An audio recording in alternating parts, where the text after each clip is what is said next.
Shirt काढला तर बरगाड्या मस्त येते, अशी तब्येत काळी पहिलवान. माणूस बघितली का असं करता. तो खूप बरा आहे, कटाळ्याची उपमा दिली त्याला, कारण ते वयच आहे. तारुण्य असं संपत आणि शेवट म्हातारपण. त्यावेळेस आपल्या बरोबर कोण असत? गोदे नाही महाराज.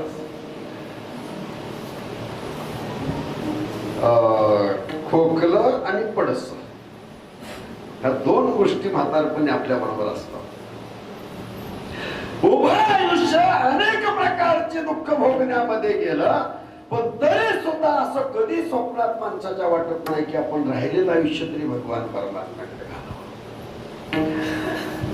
म्हातारपणी घरात कोणीच किंमत देत नाही, त्यावेळेस मग माणसं म्हणतात चला पंढरपूरला.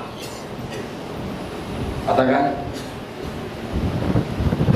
शरीरामध्ये असणारा सगळा रस विषयाने शोषण करून घेतला आणि तो रस सगळा गेल्यानंतर मग ही चिपाड देवाकडे निघाला. देव काय एवढं टाकावं, सगळ्यांनी टाकून दिल्यानंतर तो त्याला जवळ घ्यायला.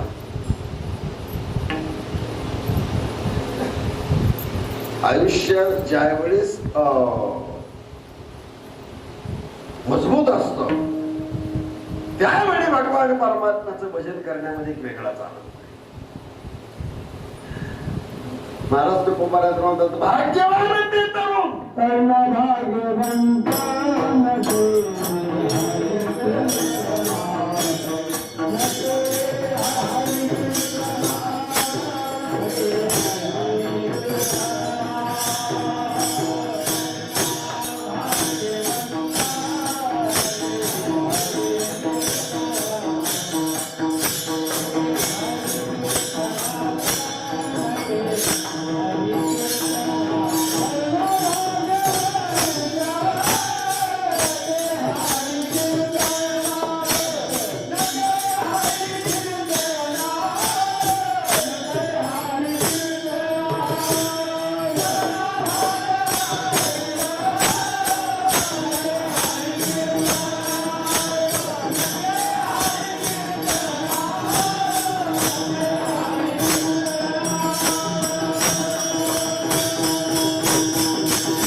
तारुण्यावस्थेतलं भजन भगवान परमात्म्याच्या जवळ घेऊन जायला सक्षम करतो. वृद्धावस्थेमध्ये काय असतं माहितीये का? ऐकायला येत नाही, डोळ्याला नीट दिसत नाही, शब्दोच्चार व्यवस्थित होत नाही. राम म्हटलं की राम हा शब्द स्पष्ट येत नाही. आणि तशा अवस्थेमध्ये जर आम्ही परमार्थाकडे निघालो, देवाकडे निघालो, तर भगवान परमात्मा ही आम्हाला पत्करत नाही.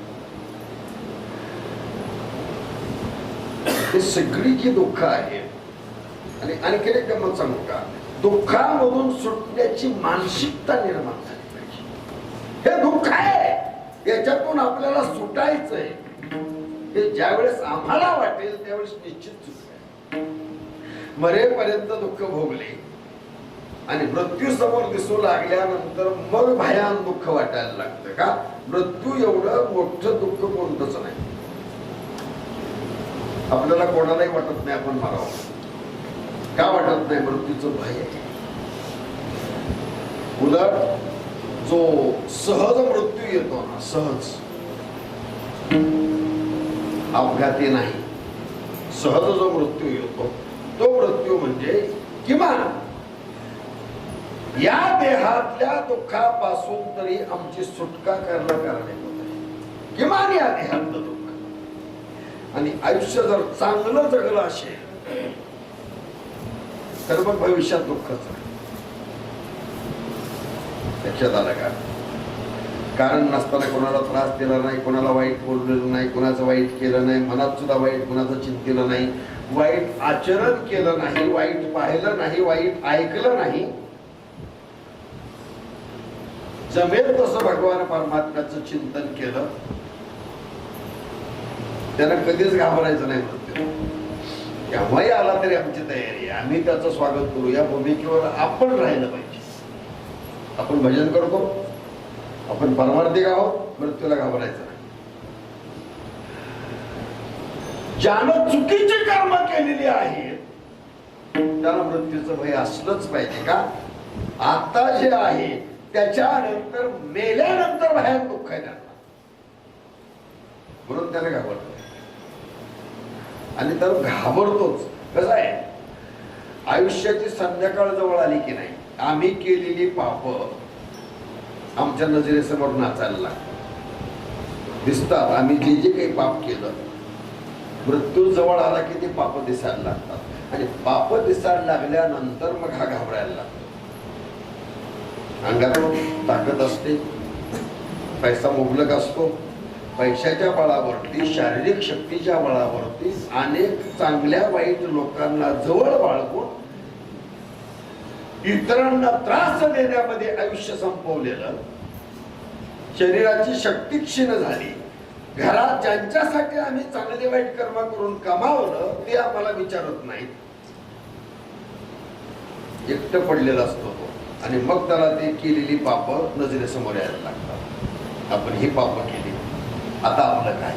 वृद्धपणी प्रवर्तली चिंता, बरे मागोता जन्म घरी. आयुष्य असं जातं.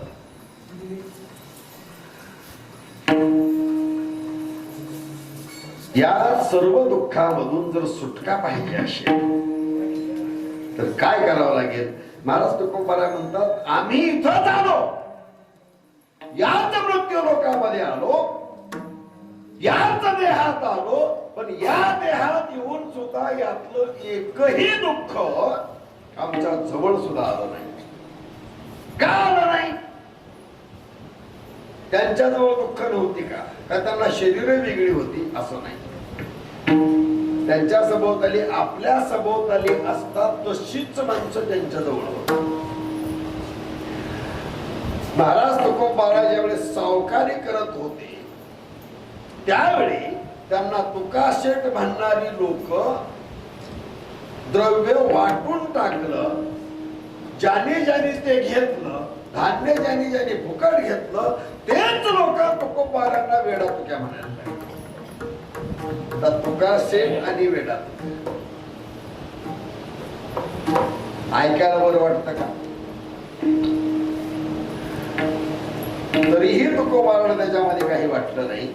का दुःख जाणवलं नाही? त्याचं एकमेव कारण, महाराज सतत भगवान परमात्म्याचं चिंतन करत होते. आम्ही कीर्तने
शुद्ध झालं. दुःख आहेतच, इथं दुःखाशिवाय काही नाही. माऊली तर सांगतात मृत्यू लोकी सुखाची कहाणी ऐकी जे गमनाची श्रवणी कैची सुखनिद्रा अंतरणी इंगळाची. इथं सुखाची गोष्ट कोणी कोणाला सांगा, सगळ्यांच्याच पदरात दुःख आहे. दुःखाची कारण वेगळी असते, दुःख आहे हे मात्र खरं. कोणाला मूल नाही म्हणून दुःख, ज्याला मुलंही नाही, मुलगाही नाही, मुलगी नाही, ते म्हणतात काही का होत नाही भाव, मुलगी हो नाही तर बोलतो.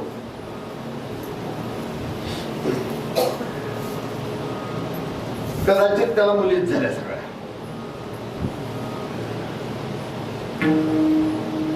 मुली आजच्याला आहेत, तो म्हणतो काही नाही होत, एखादा तरी पोरगा असला पाहिजे. कशाला? वंशाला देवा. आपले महाराज सांगायचे, त्यांना दिव्यावर भागवलं तर बरं आहे. आणि बरीच नवसाची पोरं अत्यंत अवघडीने बसतात.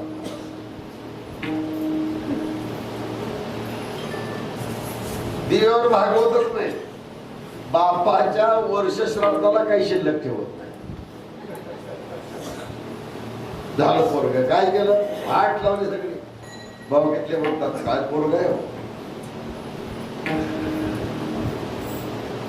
ज्याला मुलं आहेत, मुलीही आहेत, त्या माणसाला विचारावं कसं काय, बरं आहे? हो, कशाचं बरं? काहीच नसतं तर बरं होत. का? 4 पोर आहेत, 4 पोरी आहेत, कारखाना. मग अडचण काय? आता एक पोरग नीट बोलत नाही. पोरीवाकडे जा, पोरी म्हणतात आम्हाला काही दिले का वाटत? आमच्या दारात काय? आता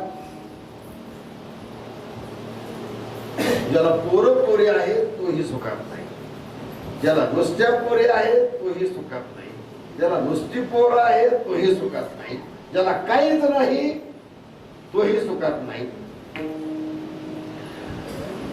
आता या दोन्हीपेक्षा आणखी एक वेगळा वर्ग आहे. निम्म वय झालं पण लग्नच नाही. लग्नाचं वय होऊन चाललं,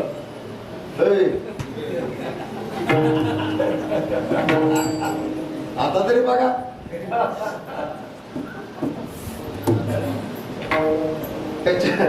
त्याच्या मनानं आपल्याला बायको मिळाली तर त्याच्यात सगळा आनंद. नात्राय दुःखाची सुरुवात सांगतात. स्त्री हा देहदायक वाडे प्रपंचाचे दुःख, ग्रह पाहिजे आवश्यक, नाना पदार्थ भोगावया. लग्न झालं की तिथून त्याच्या माग आणा लागला. कुठपर्यंत? आपली इथून रवानगी होईपर्यंत त्याच्या माग आणा. हे आणा, ते आणा, ते आणा, ते आणा. माणूस जगातून कर्जमुक्त होईल, बायकोच्या कर्जातून कधीच मुक्त होत. किती द्या आपल्याच खिशातले पैसे घेणार कोणा म्हणणार टवा नाही का तुम्हाला 1000 रुपये दिले होते? अरे पण कुठली दिले? आपल्याच खिशातले का? आपणच कवा तरी दिलेलं हळद बोलतो, अडचण पडली, 1000 रुपये देऊ का? दे. पण मी दिलं होते का तेव्हा? अरे माझ्याच खिशातले की. आपल्यावर कर्ज काढणार म्हणजे काढणार.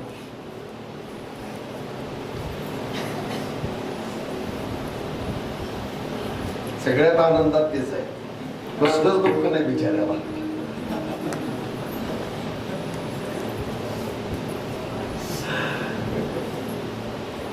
सगळी दुःख येत आहे. ज्या दिवशी आम्ही देह धारण केला त्या दिवशी दुःखाला सुरुवात झाली. ज्या दिवशी आम्ही देह सोडू त्या दिवशी या देहातले दुःख संपले. पण चांगलं वाईट केलेलं कर्म ते बरोबर. आपला मृत्यू कधी होतो माहितीये का?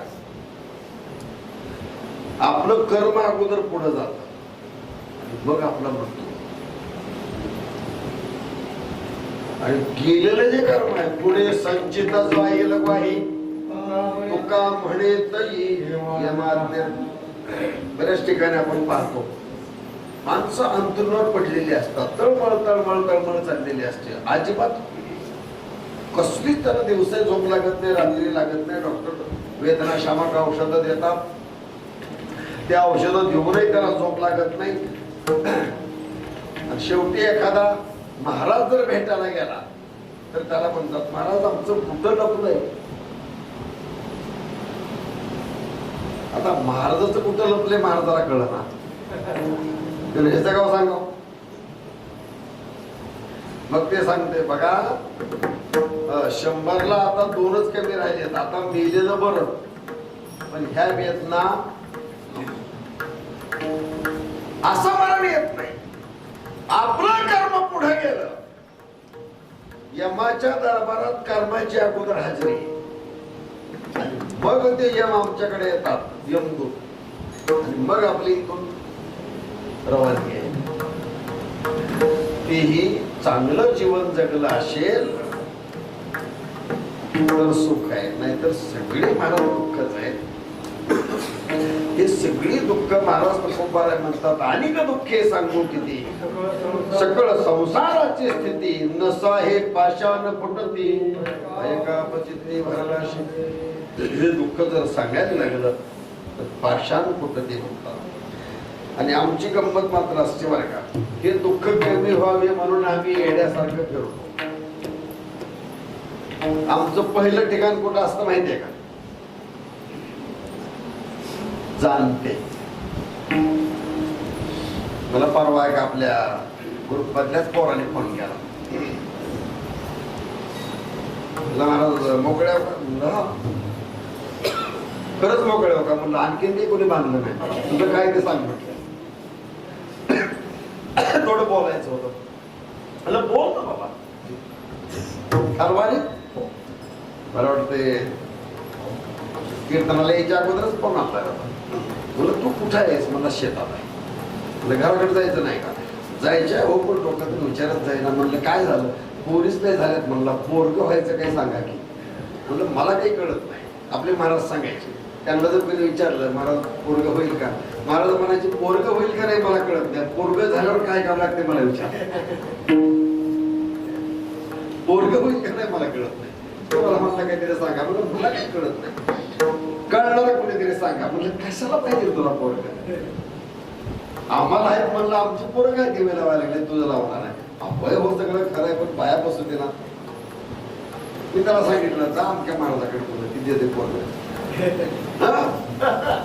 कीर्तनात सांगत नाही, सगळे सुटून तिकडे जाते.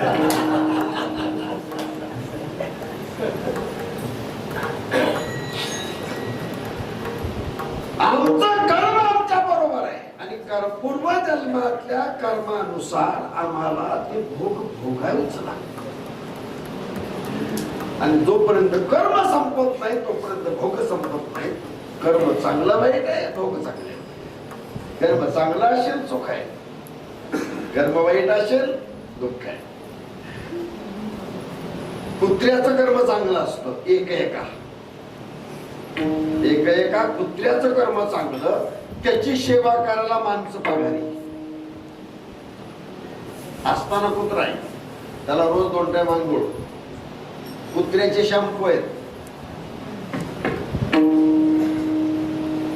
त्याला रोज शंभर धुवायचं, त्याला त्याचा अंग पुसायचं, त्याला चांगलं चांगलं खाऊ घालायचं आणि खाल्लेलं पचावून त्याला फिरवून आणायचं, त्याला माणसं पगारी. जर घरात बसून कंटाळलं तर कार मध्ये बसतंय कुत्र,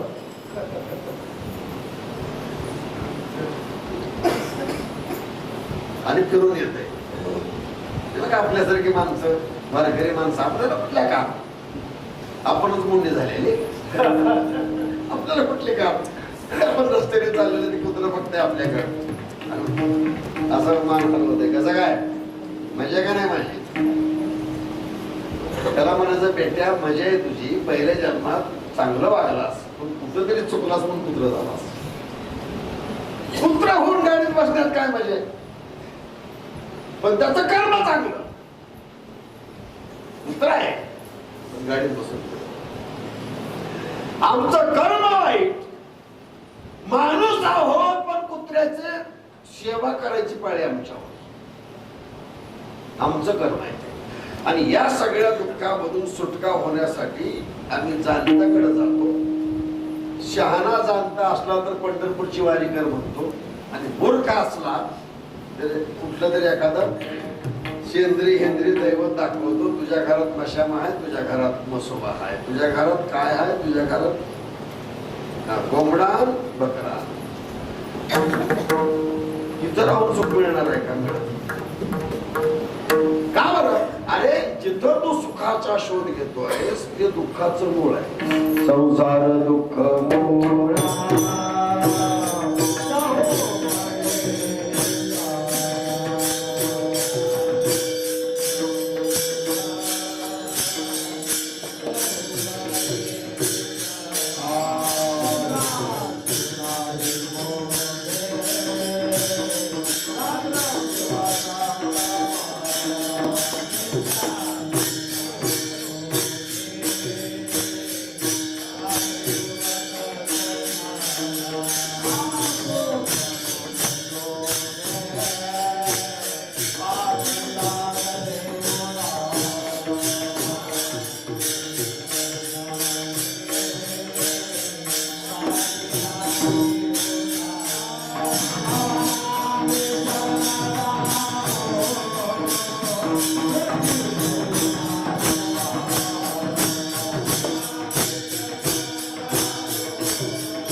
विश्रांती नाही कोठे, रात्रंदिवस तळमळ, काम क्रोध वशुनी पाठी लागले ओढाळ, कवना मी शरण जाऊ दृष्टी देईल निर्मळ. महाराज सांगतात दुःखाचं मूळ येत आहे, इथून दुःख निर्माण होतात.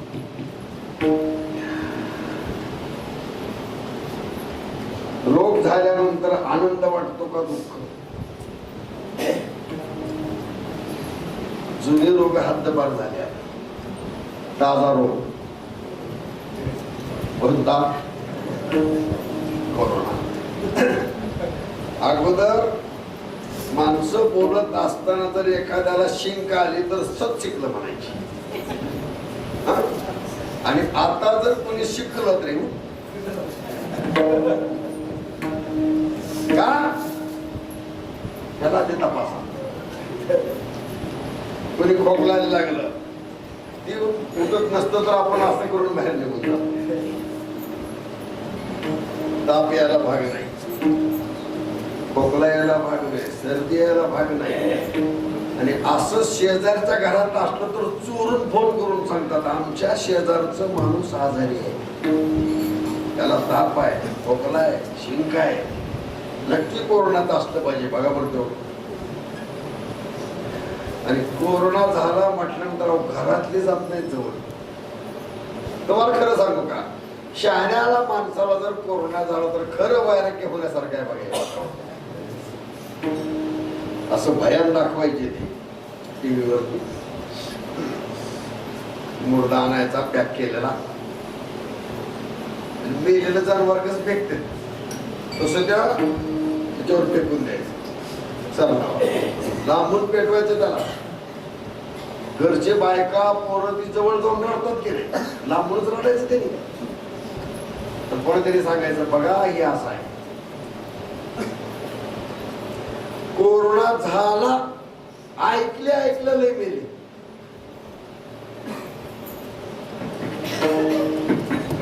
नुसती तपासणी करायला नेलं तर घेऊ खाऊन मेले. का बरं? रोग झाला म्हटलं की माणसाला आनंद वाटत नाही, दुःख वाटत. आणि रोग कुठं निर्माण होतो? आता हेच लोक अगोदर सांगायचे संसर्गजन्य आजार आहे कोरोना, एकमेकांच्या संपर्कात आला की होतो, अगोदर सांगायचे. आता सांगायला लागले सोपानराव, आता सांगायला लागले कोरोना संसर्गजन्य नाही. हेच लोक सांगायला लागले. आता खरं खोटं त्यांनाच माहित.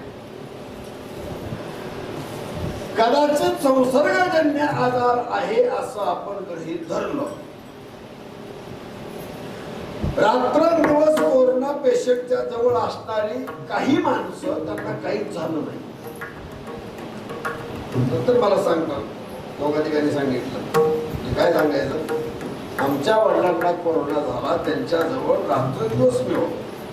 डॉक्टर म्हणायचे अरे जाऊ नको, मी म्हणायचे मी बोलते पण माझा बाप असला यालाही काय झालं नाही आणि बापही मेला. म्हटलं मास्क नसताना तुला काय जायचं कोरोना मधला, ते काहीतरी करतात ना तच मग दुसऱ्याला सांगू.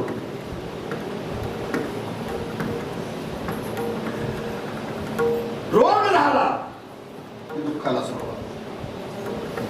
डायबिटीस कुठे मिळतो? बाजारात.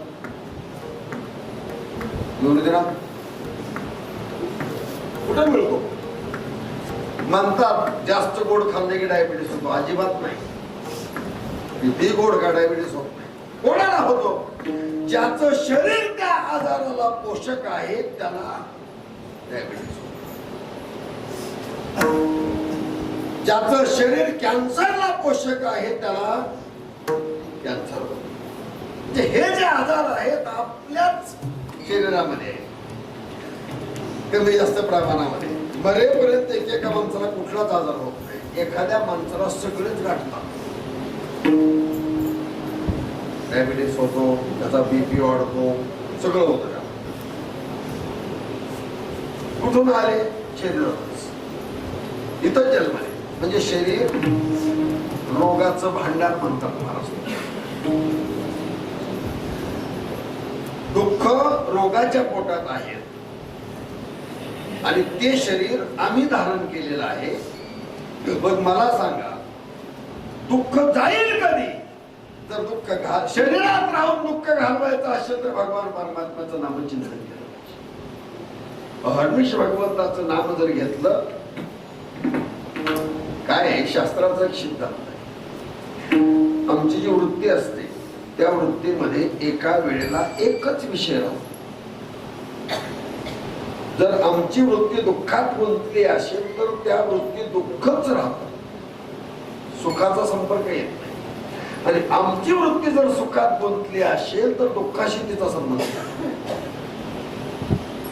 एका वेळेला एकच विषय राहतो. आम्ही आमची वृत्ती जर भगवान परमात्म्याच्या नामचिंतनात गुंतवली तर शरीराला कितीही दुःख झाले तरी ते दुःख जाणण्यासाठी वृत्ती तिथे नसणार.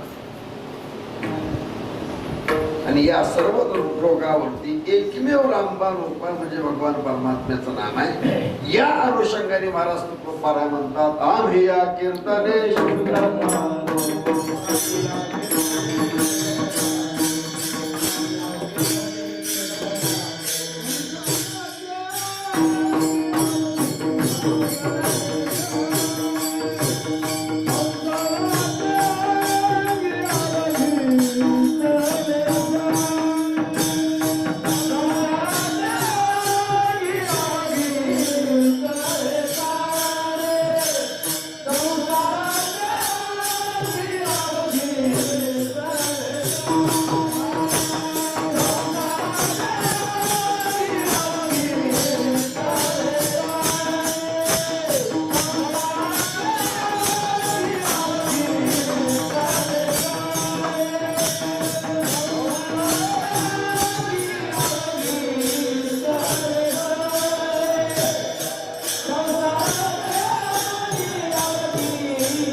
त्यालाच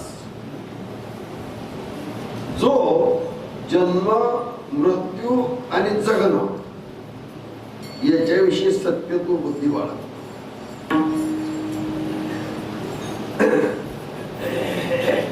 अगा उपजणे आणि निमणे हे साचचे गिरमानाने जन्मना मरण याच्याविषयी सत्य तो बुद्धी असली ते मग दुःख होत. आणि याच्याविषयी विद्यात्व बुद्धी येण्यासाठी काय करावं लागेल? भगवान परमात्म्याचं नाम. मेल्यानंतर मोक्ष होईल हा मुद्दा गौण आहे. नारद तुकोबाराय म्हणतात ना, मोक्ष मेल्यापाठी शिव काय उपयोग आहे त्याचा? मेल्यानंतर माणूस कुठं गेला ते जो गेला त्याला माहिती आहे.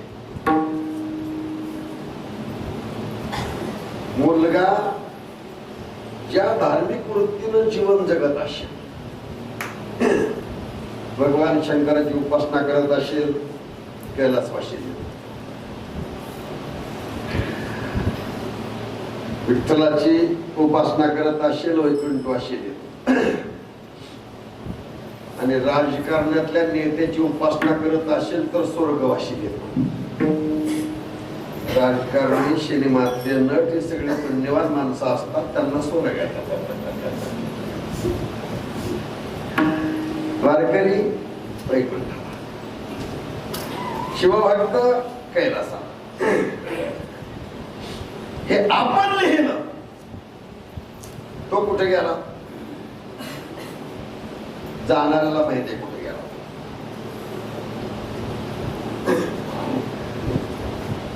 एक मुद्दा स्पष्ट करतो. जाता जाता जाता सुरुवातीलाच हे सांगायला पाहिजे होतं.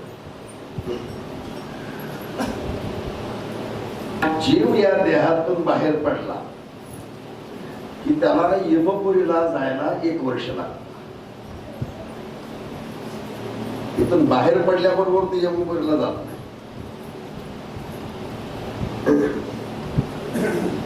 वजन 1 मिनिटामध्ये सांगतो. बाहेर पडला, कुठं जायचं कळत नाही.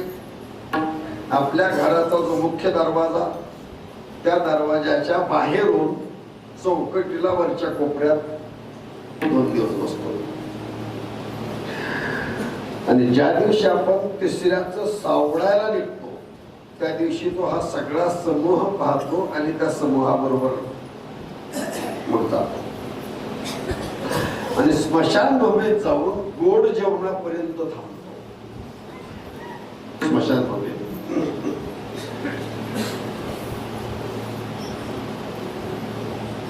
तिसऱ्याला पूजा करतो आपण. मेलेल्या माणसाला जे जे आवडतं ते बरोबर घेऊन जातो. चहा, बिस्किट, दूध, तंबाखू त्याला आवडत असते. आमच्या पंढरपूरला एक शास्त्री मेला होता. कुमार, सगळ्या तुम्ही ओळखता कुमारला, कुमार पडवे मित्र होता आमचा. वाळवंटामध्ये अंत्यविधीला गेल्यानंतर तो माझ्याकडे आला. म्हटला, तात्या तुला गंमत दाखवतो. तुला काय रे? एवढा मोठा हिरव्या पाल्याचा गोळा करून आणला होता. त्याला हिरवा पाला माहिती आहे का? कोणत्या झाडाचा? लिंबाचा. एवढा मोठा पाला. हा, तुम्हाला पाठ आहे.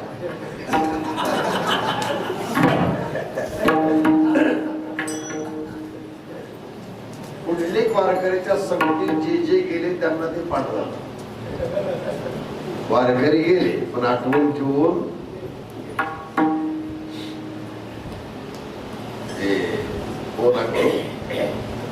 असा गोळा त्याने बनवलेला. काय रे, माझ्या लक्षात आलं नाही पटकन. म्हणलं काय रे, काय तुला साध्या गोष्टी माहित नाहीत. म्हणलं बघितलंच नाही कधी, कसं कळेल? म्हणला गांजाचा गोळा आहे. म्हणला कशाला? शास्त्री महाराज रोज एवढी गोळी खात होते. म्हटला एकदाच एवढा आणला. म्हटला आता पुन्हा कधी मिळणार आहे कोणाच ठाऊक. त्या माणसाला जे आवडतं ते आपण घेऊन जातो. तिसऱ्याला तो नैवेद्य दाखवतो. त्याच्यानंतर 10व्याचा बऱ्याच ठिकाणी 12वा करत नाही, पण 12व्याचा नैवेद्य असतो. त्याच्यानंतर गोड जेवणाचा 4 वेळा नैवेद्य दाखवला की त्याला 4 वेळा तृप्ती मिळते. आणि गोड जेवणाचा नैवेद्य दाखवला की मग ती यमदूत येतात आणि त्याला घेऊन जातात. चालत जायला त्याला 1 वर्ष लागतं. म्हणजे 365 मधून 14 गेले, 351 दिवस लागतात त्याला जायला. आणि तो दिवस म्हणजे आजचा, बरं का, ज्याला आपण वर्ष श्राद्ध म्हणतो, तो दिवस आजचा. आज त्याच्या पाप पुण्याचा निवाडा. हे यमपुरी वेगळी. लक्षात ठेवा, आपल्याला जायचे सगळ्यांना तिकडं.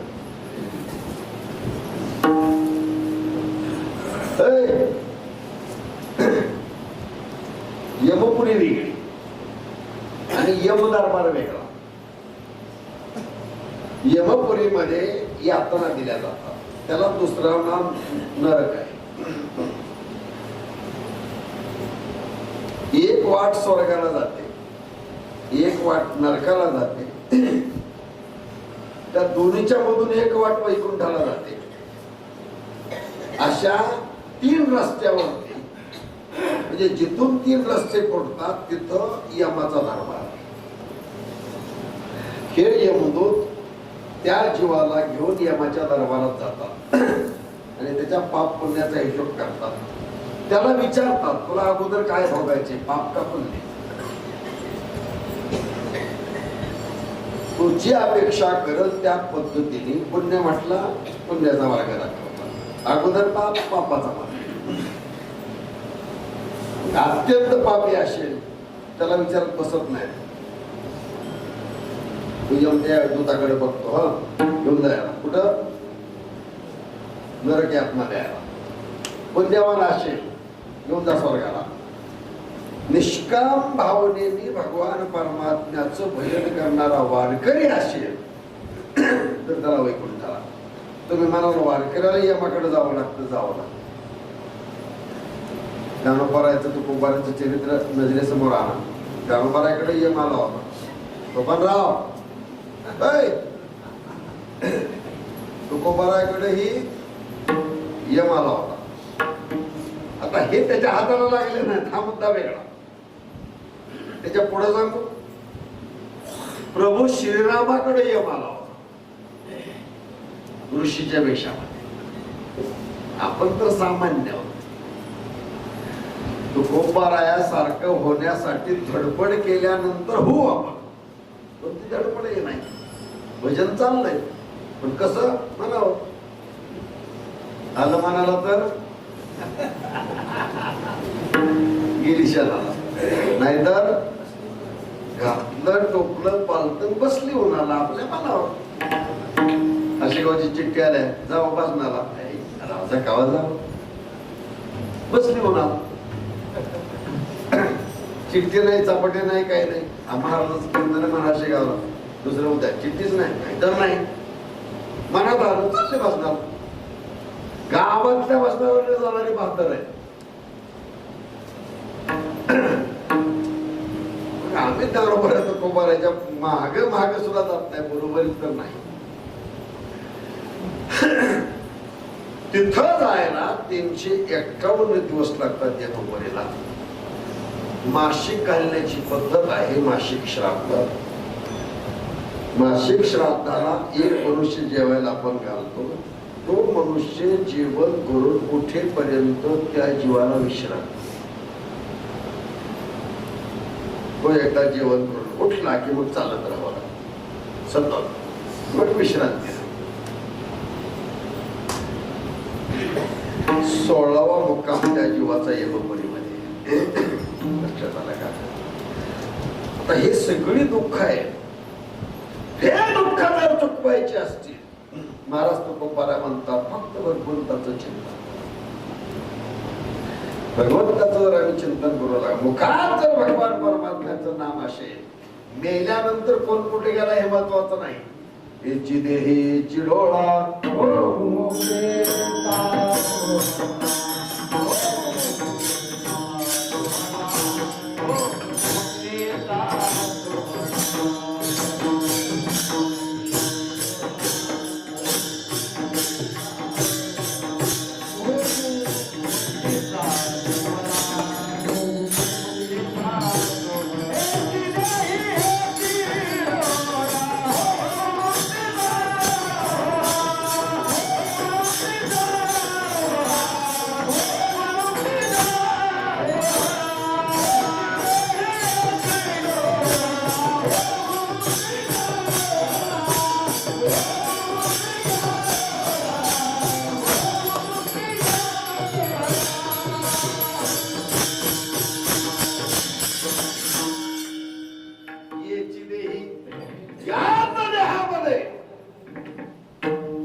सोहळा भोगू म्हणजे तो आनंदाने उपभोगू.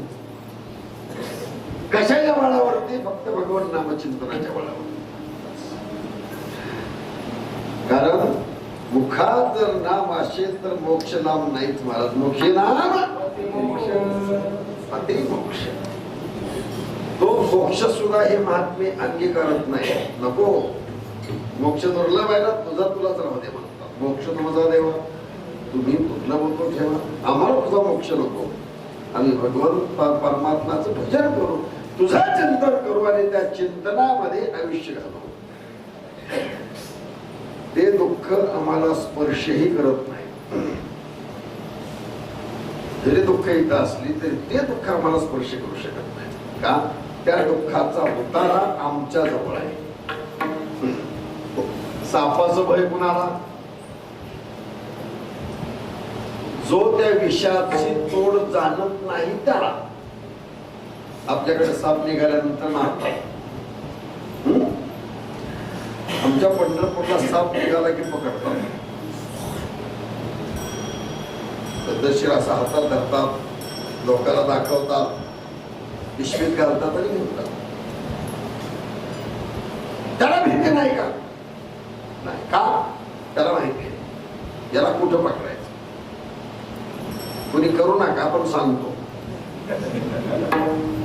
महाराजांना कीर्तनात सांगितलं होतं म्हणतात, साप ज्यावेळेस पकडायचा ना, अगोदर त्याच्या तोंडाजवळ पकडले की मग पुन्हा तो काय करत. तोंड नंतर सोडलं तरी तो चालत नाही. पण कुणीही करू नका. एवढं ते सोपं आहे. पण त्याची तोंड आणली त्याची भीती संपली. दुःख इथं आहे, त्या दुःखाचा उतार आम्हाला माहिती आहे. काय आहे? भगवंताचं नामचिंतन. ते नामचिंतन आम्ही घेत याच देहामध्ये राहू. आम्हाला ते दुःख स्पर्श करणार नाही.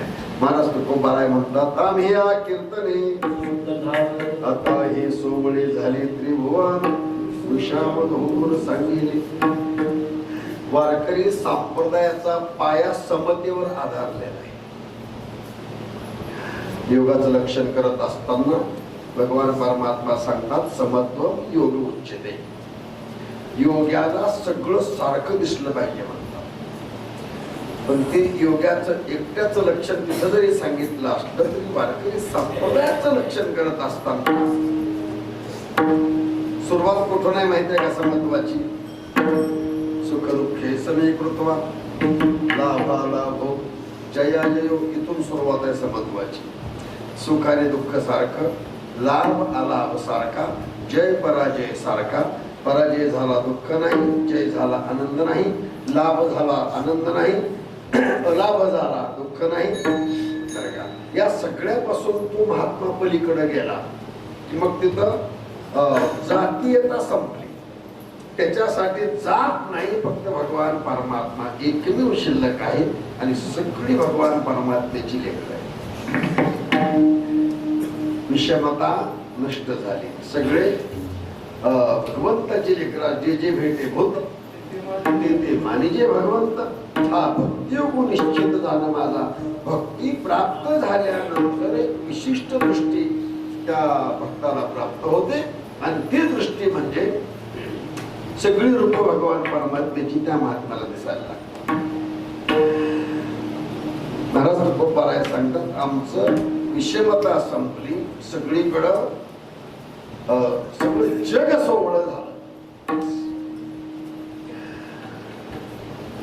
वृत्ती आमची भगवन्मय बनली, अंतःकरणामध्ये भगवान परमात्म्याचा साक्षात्कार झाला.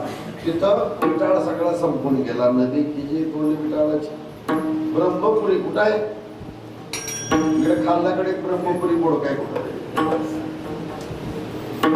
काय नाव? ब्रह्मपुरी. तसं ही ब्रह्मपुरी म्हणजे गावाचं नाव आहे. एक वृत्ती महाराज, त्या वृत्तीवर तो जीव आरूढ झाला की मग नदी खिजे तोंड विटाळाचे सगळं ब्रह्मांड त्याच्यासाठी पवित्र बनलं, ओळं बनलं. भगवान परमात्म्याचं चिंतन करण्यासाठी कुठे जावं लागतं?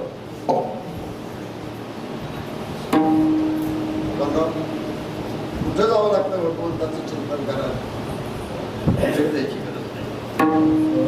वृत्ती जर एकाग्र होत असेल, आईचं वैश्वरी करा एक चित्त, आवडी आनंद आळवावा, एका ठिकाणी कुठेही बसावं, चित्त एकाग्र करावं आणि अंतःकरणापासून त्या भगवान परमात्म्याचं नामचिंतन करावं. कोणतं नाम घ्यावं? कोणतंही घ्यावं. 1000 नाव आहेत भगवान परमात्म्याची. तुम्हाला शंकराचं घ्यावं का विष्णूचं? भगवान शिव आणि भगवान विष्णू हे आपल्या समजुतीसाठी असतानाची सगळी त्याचीच रूप आहे. समजुतीसाठी देव 2, शिवानी, पण असताना एकच. कोणतंही नाव घेतलं आणि त्या नावाशी जर एकनिष्ठ झालं तर ते नाव आम्हाला हे लोकांमधून तारून नेण्यासाठी सक्षम. विष्णूचं नाव घ्यायचंय, 1000 नाव आहे. ज्यावेळेस धर्मराजानं भीष्माचार्यांना विचारलं, पितामह, आता पुढे कलियुग आहे, कलियुगामध्ये सामान्यातल्या सामान्य जीवाला जर स्वतःचा उद्धार करून घ्यायचा असेल तर काय करावं लागेल? तो धर्म सर्वधर्माणां भवतः परमो मतः किम जपन मुच्यते जन्म संसार बंधनात्. काय करावं लागेल? त्याच्यावरती भीष्माचार्यांनी धर्मराजाला सांगितलं, काही करू नका, फक्त भगवंताचं नामचिंतन करा. यस्य स्मरण मात्रेण जन्म संसार बंधनात् विमुच्यते नमस्तस्मै विष्णवे प्रभु विष्णवे. जन्माच्या या जन्म मृत्यूच्या संसाराच्या बंधनातून मुक्त करण्यासाठी भगवान परमात्म्याचं नाव आहे. कोणतं? 1000 नाव. कोणतंही नाव कुठं घ्या, कुठंही घ्या, फक्त घेत असताना वृत्ती. हे बघा, एकांतात जाऊन लोकांत करायची आम्हाला सवय आहे. बसला एकांतात, भगवंताचं नामचिंतन घ्यायचंय. नाम घ्यायला सुरुवात करायच्या आधी मन कुठेतरी बोंबलत जात. शेतात ध्यानात येत आहे, घरातलं तरी ध्यानात. नामचिंतन तिकडच राहतं आणि मग शेवटी कंटाळून उठत आणि मग माणसात येऊन बसतो. का? एकांतात मेळ बसलाच नाही. लोकांतात एकांत साधण्याची कला अवगत झाली पाहिजे. 1000 माणसात बसलाय पण त्याचं चिंतन चालू आहे. कुठं गडी कपारीतून बसायची गरज नाही, अंगाला राख लावायचं नाही, संन्यास घ्यायचा नाही, हिमालयात जायचं नाही, कुठं जायचं नाही. जे आपण आपलं कर्म करतो आहोत ते कर्म करत करत भगवान परमात्म्याचं नामचिंतन केलं, वृत्ती एकाग्र झाली, विषय संपला. त्याच्यासाठी तो एकांतच आहे.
Krishna